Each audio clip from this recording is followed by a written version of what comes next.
Ir tai visai rimta tema, dabar kai šventės praėjo, liko tas pyragas, kurį čia turiu sudarot, kila klausimas, kadagi vis dėlto, jeigu taip jau atsitiko, kad reikia visą tai suvalgyti,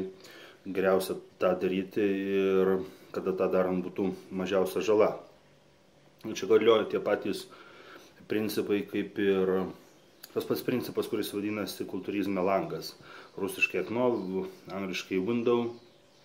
lietuviškoje literatūroje to termino beveik nėra, dėl to, kad literatūros nėra,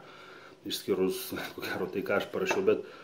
principas yra tas, kad 2 kartus per dieną, tai yra ryte tik tai atsibūdus ir iš karto po treniruotės mūsų kūnas efektyviausiai savinasi maistą ir da mažiausia tikimybė, kad tas maistas, kurį tuo metu suvalgysite, o tas metas trunka priklausomai nuo skirtingų šaltinių, nuo pusvalandžio iki 1,5 valandos. Tas metas trunka ryte atsikėlus ir iš karto po treniruotės, tai imkime vidurkį apie 1,5 tarkime. Kai valgote, tada yra mažiausia tikimybė, kad tas suvalgytas maistas virs kūno riebalais. Tai reiškia, kad jeigu turite kažkokių saldumynų, kurių negalite atsispirti ir būtinai norite suvalgyti, arba kaip mano atveju užjauskite, prašau mane, vis dėlto turite suvalgyti, nes po švenčių liko daug maisto, išmesti negalima, tada geriausiai valgyti arba ryte iš karto atsikėlus ir po to treniruotis, arba iš karto po treniruotės, nes